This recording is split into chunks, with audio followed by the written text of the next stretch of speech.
Bom dia, professor.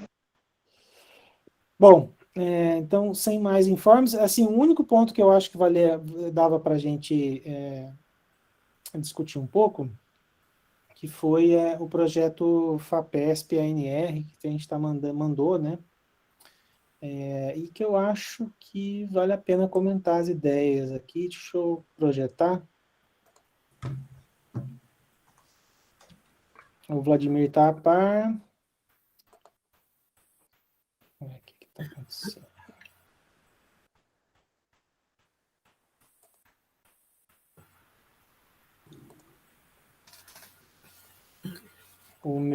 Eu vou ter que sair e entrar de novo, desculpem, o meu Google Meet aqui bugou.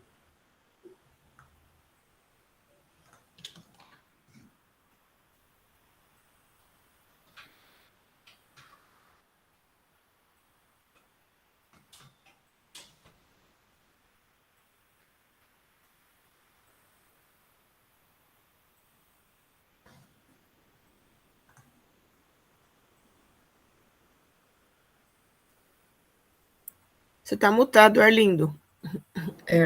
Desculpa. Também entrou de novo, entrou mudo. Então, basicamente, a ideia, eu vou apresentar a ideia de qual era a ideia do projeto, quem sabe a gente consegue, no futuro, ir cobrindo, né, uma dissertação de mestrado, num trabalho de TCC, cobrindo algumas partes aqui. Então, basicamente, é um projeto aí FAPESP, a gente mandou em colaboração principalmente com a EFREI França, né? Acho que alguns de vocês conhecem o Dário é pesquisador brasileiro, mas está há mais de 20 anos na França. E aí do lado brasileiro também participamos eu, o Vladimir e o Jó do ICMC.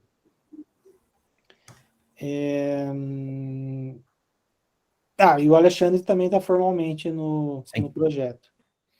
Né? Acho que esqueci de alguém. Bom, eu acho que essa costura é importante dizer, né? Então a gente conseguiu,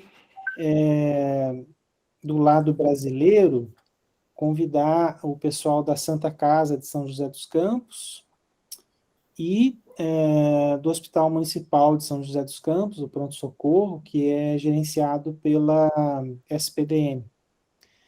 Então, se der certo o projeto, a gente vai conseguir ter aí reuniões de projeto com o pessoal cliente, né, para dar um feedback de usabilidade, principalmente, né. Então, o objetivo, a gente chamou de Health Chain, e o objetivo é criar uma infraestrutura que permita o compartilhamento de dados de saúde,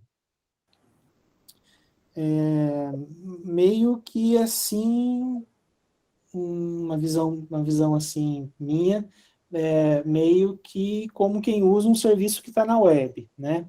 Então, uma espécie de criação de um serviço novo, que qualquer um poderia utilizar, sei lá, como o Doodle, né? Quero fazer um Doodle, vou lá, abro um Doodle, né?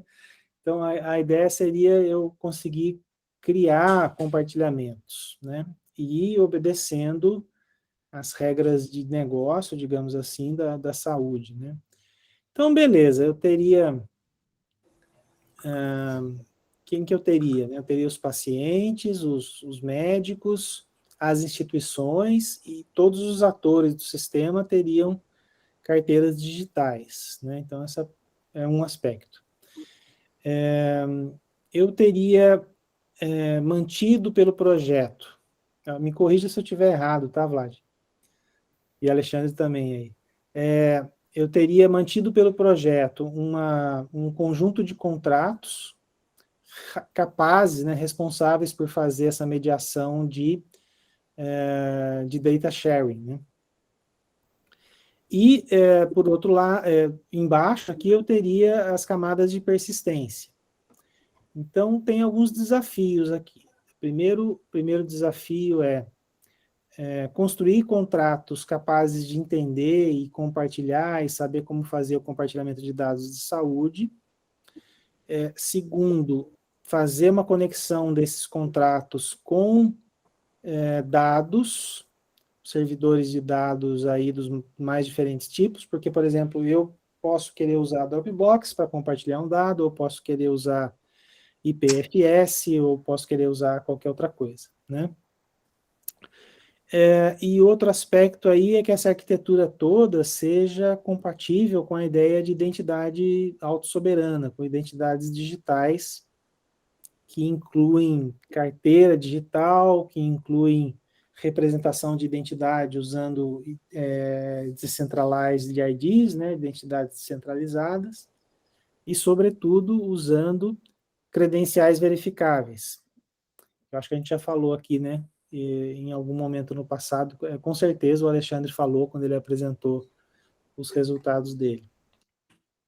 Então, a gente pega o momentum, né, dessa ideia de compartilhamento de dados com blockchain, pega o momentum da questão do uso de credenciais verificáveis e tenta criar um serviço novo. Tem um outro diagrama aqui que eu acho que ele deixa a coisa bem clara. Deixa eu mostrar para vocês.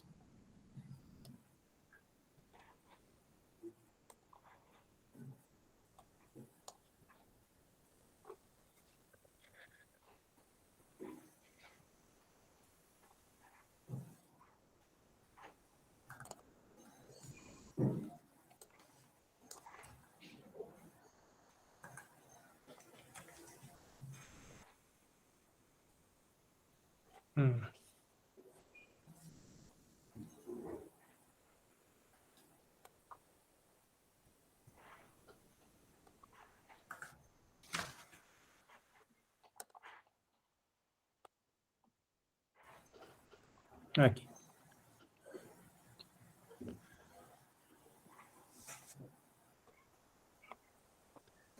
Então, a ideia, a mecânica, né, de como utilizar o sistema seria, né? Então, o paciente ou a paciente chega lá no consultório e tal, e aí o médico pede os dados da paciente, na verdade se apresenta, né, mostra a credencial dele, olha, eu sou o médico tal, a paciente retorna, né, então tem um handshake aqui, e aí o médico pede um determinado dado, pode ser, por exemplo, o último exame de sangue, né? A paciente, na sua interface, que é uma carteira digital, verifica, né, se tem ali na carteira digital dela uma credencial com aquele tipo de dado. Se tiver, ela pode inclusive preparar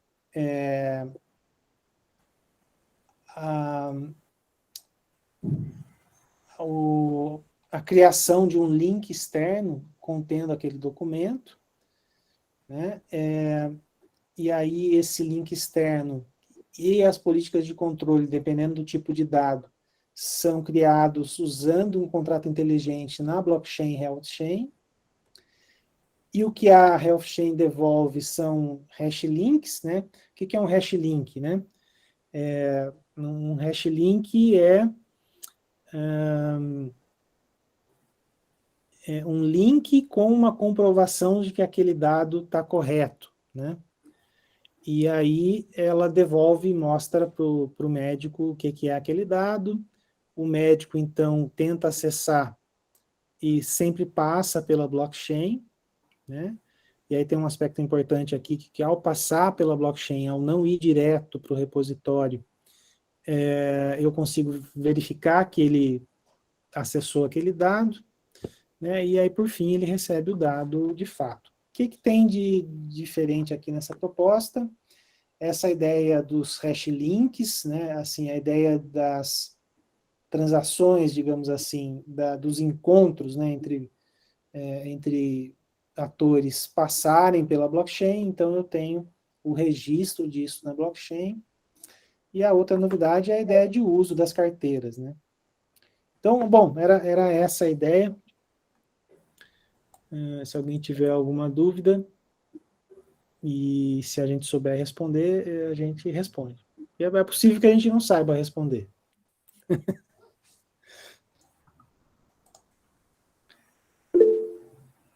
Pode falar, cara. Não precisa nem se preocupar de levantar a mão.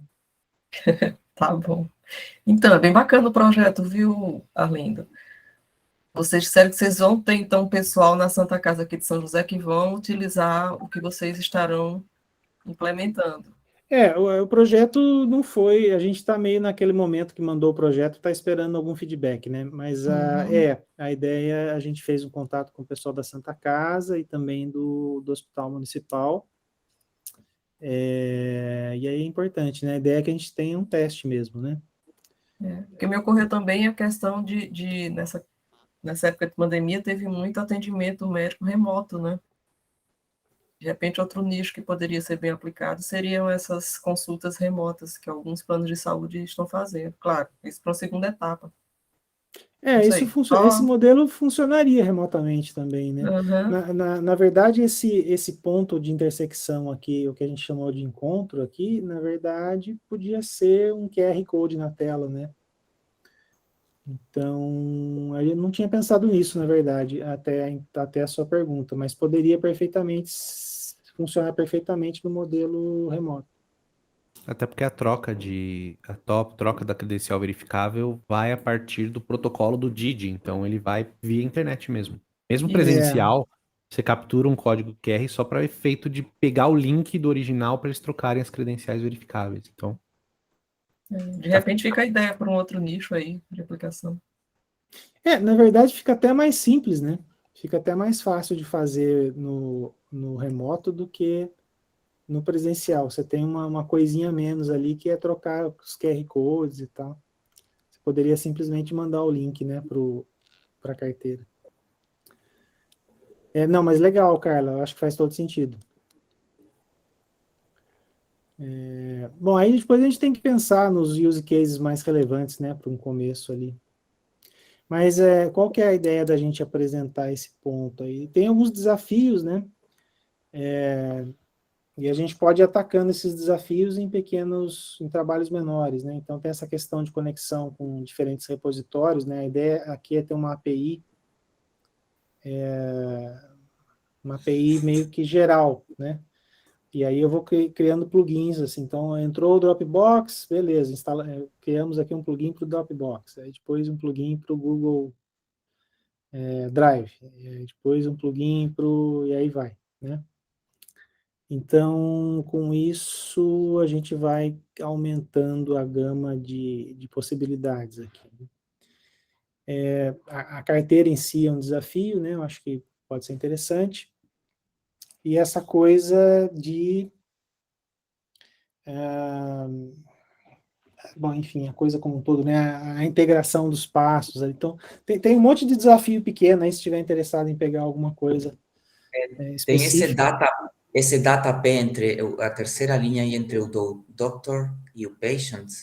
Diz I am P, I am P, I am there, I am P, esse data P, porque na verdade esse data P é uma questão bem grande ali, né? O que ele está procurando? Então, como que o paciente, por exemplo, vai procurar uma informação que o doutor está pedindo? Porque vai chegar um momento em que... Ah, tá. Vai lá, Alexandre. Claro, Alexandre, Então, tranquilo.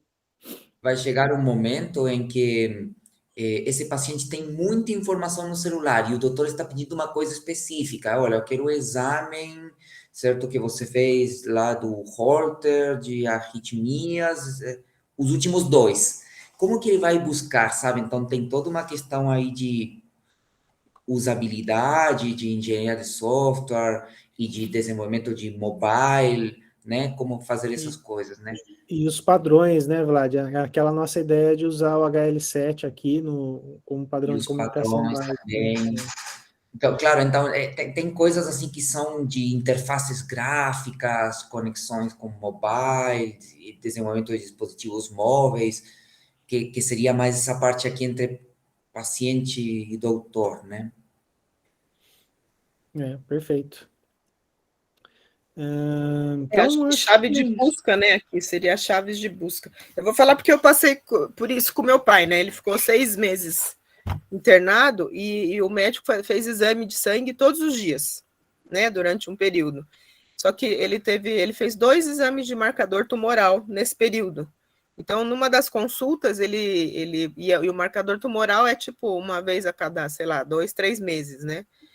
Meu, e para achar isso, porque o médico, quando eu fui na consulta, ele estava com um celular, os exames pelo hospital era no Fleury, mas tinha assim, sei lá, 50 exames, né? E assim, como que a gente ia Teve que ir saber? passando no olho, né? Tinha que abrir um por um, né? Assim, então depois em casa eu tinha em papel. Sorte, ele tinha impresso em papel para mim, ele lavava todo dia em papel.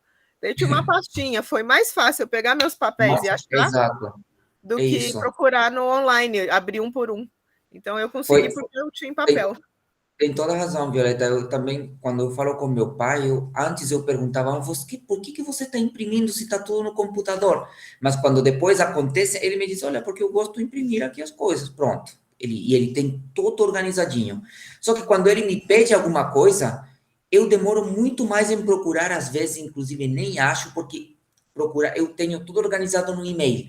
Mas procurar no e-mail é muito difícil. Isso que o Gmail, ele tenta, coloca os chaves, tudo, ele já procurou, tá aqui, ó. Faz tempo já que já tá aqui. Então, tem que ter essa usabilidade e fazer buscas inteligentes, como fazer tudo isso dentro de um ponto de vista do paciente, né? E sabendo que uma tecnologia tão complexa que tem que ter vamos dizer assim, um shift, alguma coisa, uma mudança radical na forma de fazer isso, né? Porque você vai falar para uma pessoa, olha, isso aqui trabalha com blockchain, com repositório Dropbox e tal, ele vai falar assim, meu Deus, só o fato de configurar isso aqui eu já vou demorar anos, sabe? Então tem que ter umas coisas aí diferentes, né? É isso porque são todos dados, vamos dizer assim, dados em formato texto, vai. Ontem minha filha perguntou assim, mãe, como que você sabe se no WhatsApp dá para eu achar uma mensagem de voz? Caramba, boa, Eu falei hein? assim, não dá, filha, procura aí. Ela acabou de encontrar uma demanda, viu, Violeta? Para Mas se muita fazer. gente tem, né? Porque não dá. Depois que você ouve a mensagem, meu, esquece, né? Para você achar ela no meio de tantas, né? Mas, mas, Exato. mas realmente, coisa. Por isso que a gente fala, a gente está lidando com multimídias, né? Com imagem, som, mas na hora de busca, gente, nada como texto, né? Nada como texto, né? Porque. E aí você falou de busca, né? Tem toda essa ideia de análise em cima, né? Por cima, né? Porque, por exemplo, eu não consigo hoje pegar aquela pasta de documentos impressos e conseguir dar uma boa olhada e entender se tem uma coisa anômala lá, né? E agora, a partir do momento que eu tenho os dados numa carteira mais ou menos estruturados, aí eu começo a conseguir aplicar uma busca aqui, né? Um analytics, né? Uhum. E isso é um ponto importante que falou o Arlindo aqui, é que quando eu tenho muito dados no paciente, talvez seja necessário começar a analisar esses dados, né? Então, esse é outro projeto. Como analisar esses dados? Talvez o celular dele não tenha capacidade suficiente para fazer uma análise mais complexa, e isso tenha que ser analisado em outro lugar. Só que aí tem todas as questões de segurança, né? Que eu vou passar as informações para um outro computador, como assim? E aqui estamos falando de dados muito sensíveis, né? Tipo, é saúde, não é um e-mail. A gente já fica chateado porque o Google estava analisando nossos e-mails. Imagina agora nossos dados de saúde, onde você tem, sei lá, uma doença que ninguém quer que saiba, ou que você está fazendo um exame que ninguém quer que saiba, e você vai passar isso para algum computador para que faça análise. A não ser que você tivesse muita certeza de que existe uma segurança por trás que permita fazer isso, né? Agora, eu acho que isso é um tema que está em aberto, né? Sabe que você me É lembrou outro de tema uma outra difícil. coisa, Vlad, você me lembrou de uma questão que é o aspecto psicológico, se o usuário vai querer usar. Porque o pessoal vai ficar desconfiado, né? Imagina que você provê uma solução dessa aqui, o cara que não sabe o que é uma credencial verificável e não tem contato com identidade autossoberana, ele pode ficar com o pé atrás em relação aos dados dele, né? Pode, porque pode estar acostumados a login e senha. Aí vem uma certificado digital. Primeira coisa que vem na cabeça, opa, eu estou criando aqui um CPF digital, que significa isso? É, Será que eu vou ser agora associado a alguma coisa do governo? Tem tem essas coisas. um aspecto aqui meio tenso, né, que precisava verificar o comportamento do usuário, né? Eu tenho que testar mesmo, tem que ver se o usuário vai entender a coisa e Agora, talvez se as novas gerações mudem o nosso conceito, sabe? Porque essas novas gerações já estão, talvez a privacidade, assim, tem que ver, realmente não saberia te dizer. Novas gerações, talvez nem a dos que a gente está ensinando, a dos 20, então estou falando talvez desses dos 10 anos, né? Onde eles já estão numa outra visão do mundo, eles já são realmente mais digitais que os que têm 20 anos, porque eles já estão pensando no metaverso, realidade virtual, eles já nasceram meio que como uma identidade virtual. Os meus de 20 anos agora, eles usam celular, tudo, mas não são completamente digitais, né? Os que vão vir, esse sim eu acho que já o certificado como ele Covid deles já é credencial isso já verificado, é né? tudo digital.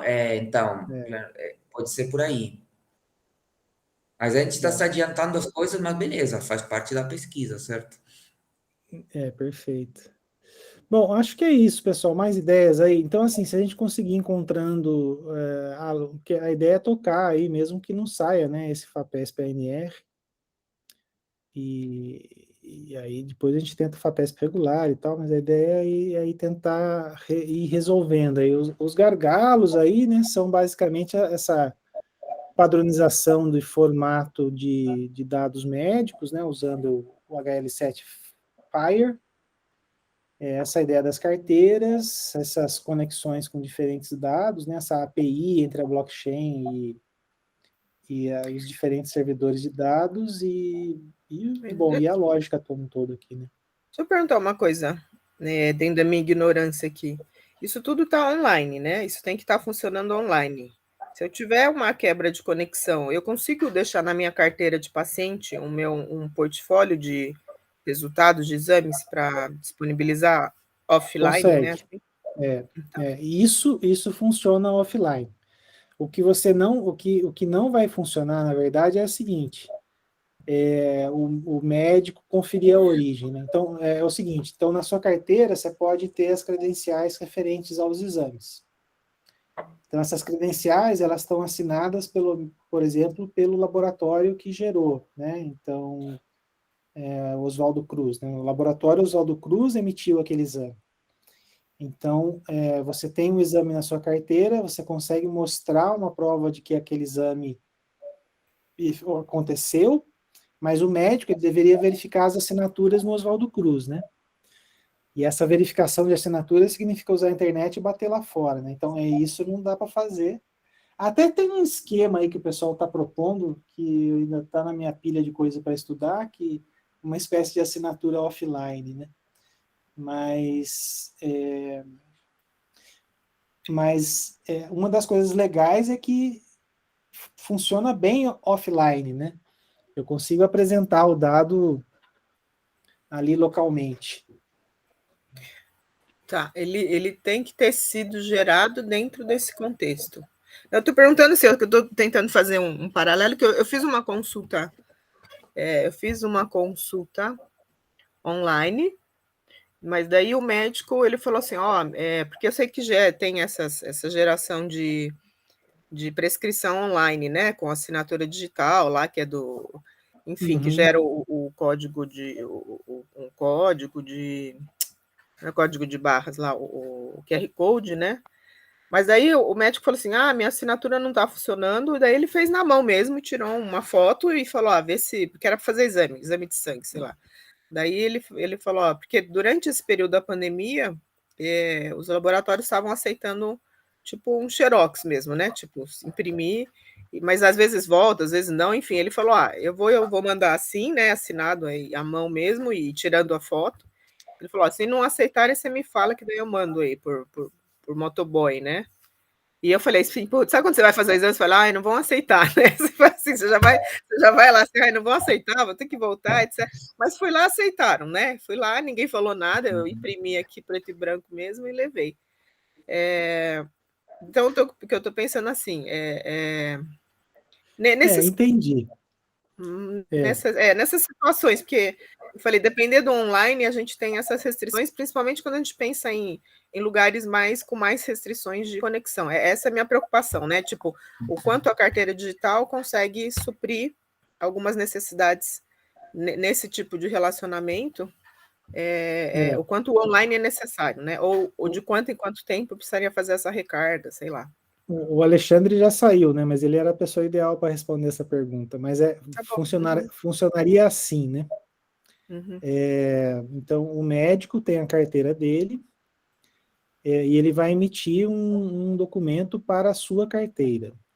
Uhum. Né? Então, é mais ou menos aqui nesse diagrama, né? Então, o médico vai te mandar uma credencial.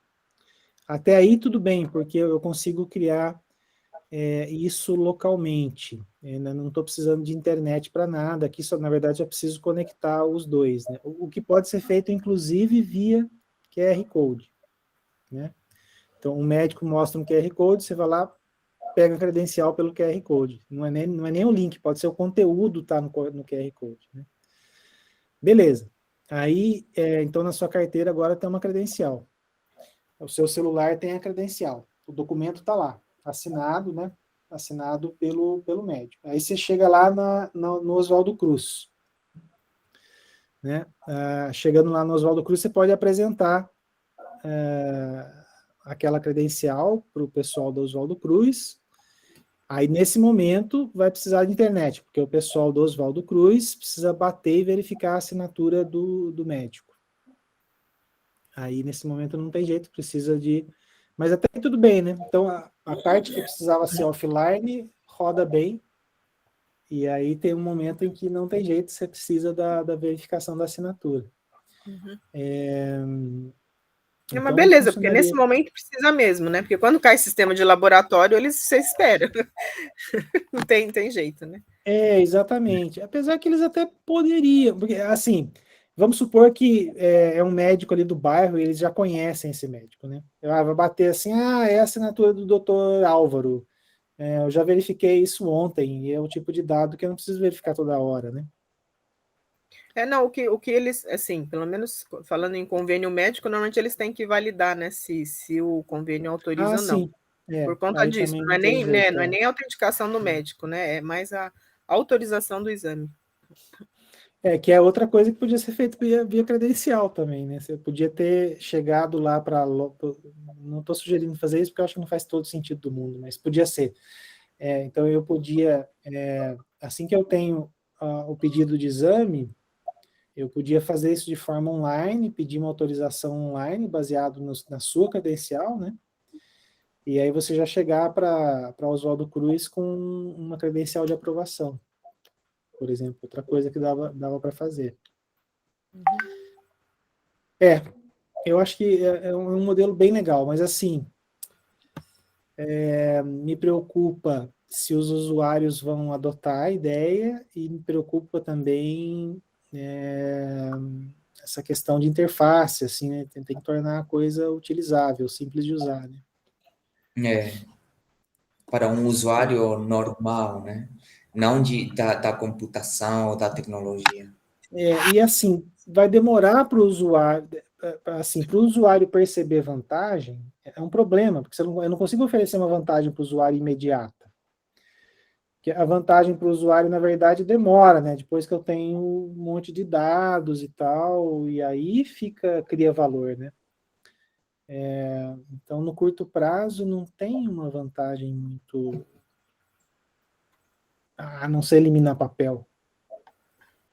Mas que não daí precisa de acho que já blockchain para eliminar papel, né? entra nisso das gerações, né? As gerações mais novas, mesmo dos médicos, né? Você percebe que os médicos mais novos, mesmo que não seja a última geração, já convivem melhor com a tecnologia do que os médicos mais antigos, vamos dizer assim, né? Concordo. Mas tem uma coisa que não mudou nessas gerações, que é não tratar o dado médico com a devida organização. Sim, sim. Acho que continua bagunçado. Ah, Eu pessoalmente tento organizar, mas assim, o que a gente chama de organizar é colocar tudo no mesmo lugar, né? E só. como se isso bastasse, né? Mas não organiza nada, na verdade. Para pensar bem ali. Bom, era isso. Beleza? Então, se pintar aí alguém interessado em alguma coisa assim, dá um toque e a gente vai costurando, né? Arlindo, e você está valendo também, além do TCC?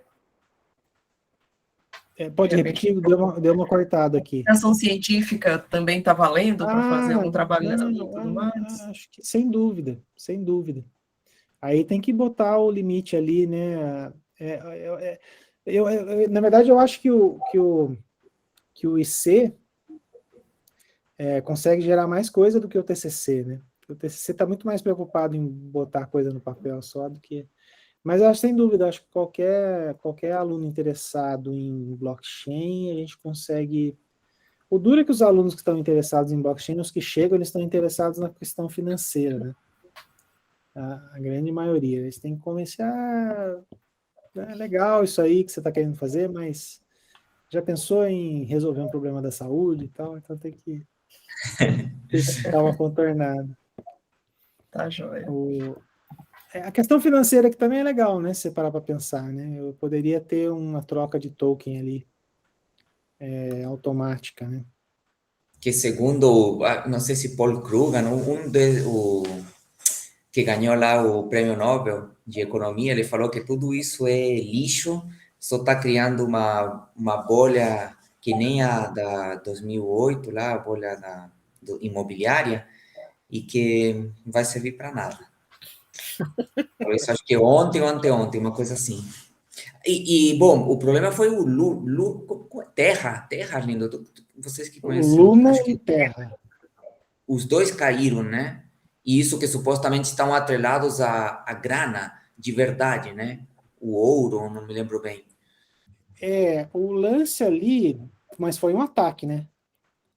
E agora já está provado que foi um ataque, o mercado financeiro atacou a estabilidade da Claro, moeda lá.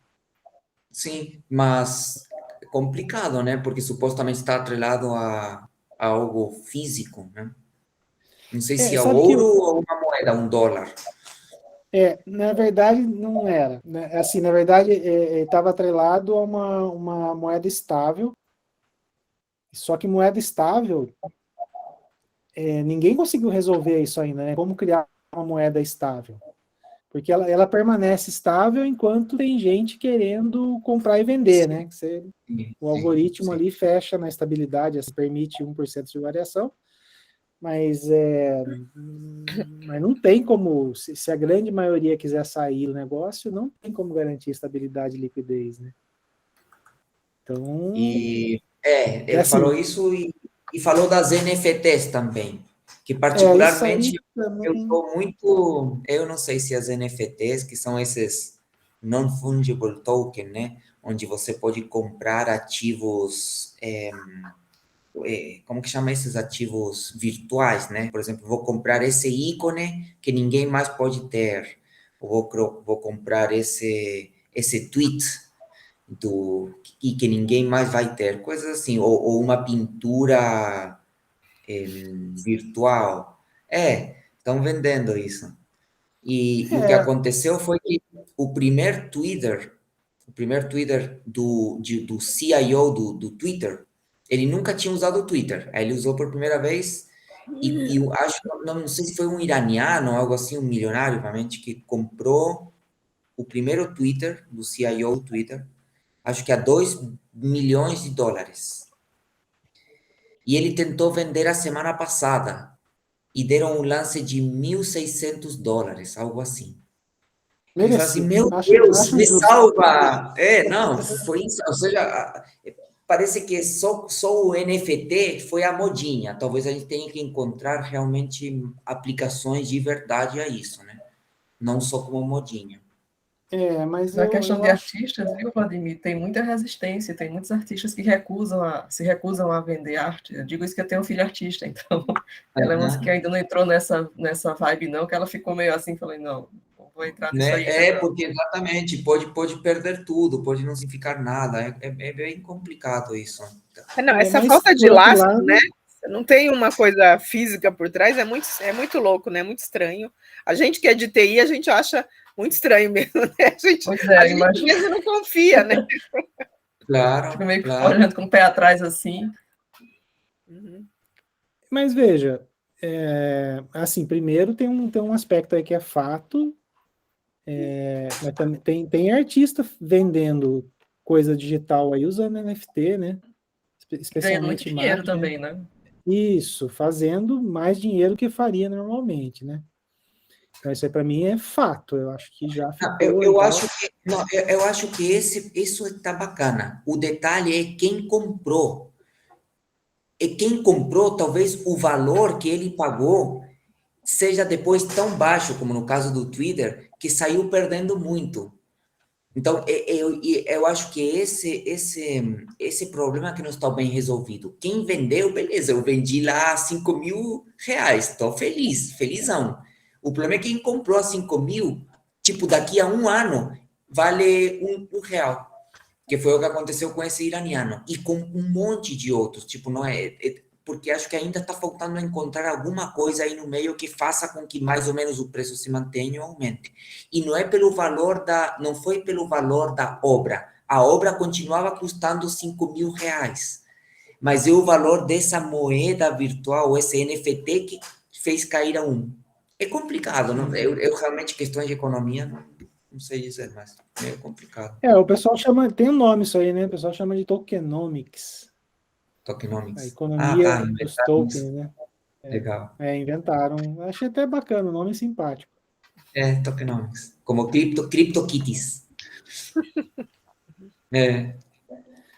Bom, mas agora que vocês comentaram essa coisa dos tokens, eu acho que circular tokens aqui numa aplicação de saúde também faz sentido. Quer ver uma coisa que faz sentido? É vender seus dados de saúde. Né? Então, talvez assim, individualmente não faça sentido, né? Vender para alguém que quer todos os meus dados de saúde? Não. Mas, por exemplo, eu poderia ter um outro sistema aqui que permitisse, eu quero dado de pressão arterial de pacientes com tipo sanguíneo O positivo, entre 40 e 50 anos, e eu quero 10 mil dados para ter relevância. Como é que eu consigo isso hoje, né? É bem difícil, mas se eu tivesse um sistema, uma blockchain com algum tipo de registro de metadado aqui, eu poderia anonimamente, né, requisitar esses dados. Então, bato na blockchain, a carteira pode receber uma notificação, se ela aceitar notificações, e se eu quiser, sei lá, ganho ali alguns centavos ali pelo dado. Esse tipo de coisa.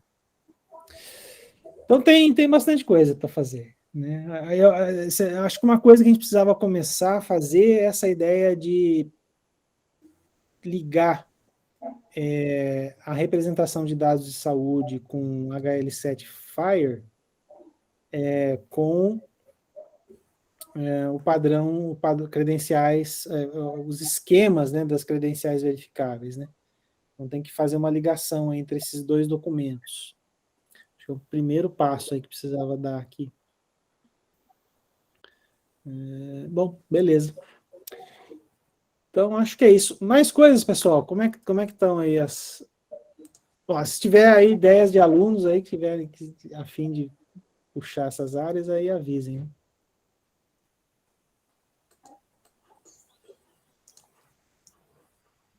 Eu acho que é isso. Acho que... Mais alguma novidade aí? Acho que é isso, né? Bom, semana que vem a gente tem a defesa do Alexandre. Aviso todo mundo. Se tiverem alguma defesa aí, avisem também. Que horas que vai ser a defesa dele, Arlindo? Vai ser quarta-feira, né, Vlad? O Vladimir é coorientador. Vai ser quarta-feira às 14. 14, perfeito. Eu estava Puede fazendo as contas. compartilhar o texto, a tese? Tá, eu posso mandar para vocês, eu acho que não tem problema nenhum, porque é aberto. Depois eu procuro uma versão aqui. Beleza. Mando lá no WhatsApp, junto com o convite da defesa. Beleza, para dar uma lida. A ideia central é o uso de identidade autossoberana em saúde. Acho que a ideia é bem legal, né? O Vlad é suspeito, mas... suspeito para falar, mas a ideia é bacana. Tem a ver, né, com isso que a gente acabou de discutir, só que ele coloca mais detalhes, né? Então, beleza. Mais algum ponto, pessoal? Deixa eu ver se a gente já tem a próxima reunião marcada. Basicamente é uma por mês, né? Então é quarta-feira, 13 de julho. E aí a gente, se alguém tiver alguma pauta, alguma coisa que queira apresentar, fiquem à vontade. É bem legal a gente usar esses momentos aqui para fazer prévia de defesa, né? Prévia de defesa, testar projetinho, acho que é bem divertido, bem útil. Então tá bom, se ninguém tiver mais nenhum ponto, vejo vocês mês que vem. Obrigada, gente. Prazer. Tchau, gente. Boa Tchau. semana. Tchau, gente. Boa Valeu, semana. tchau.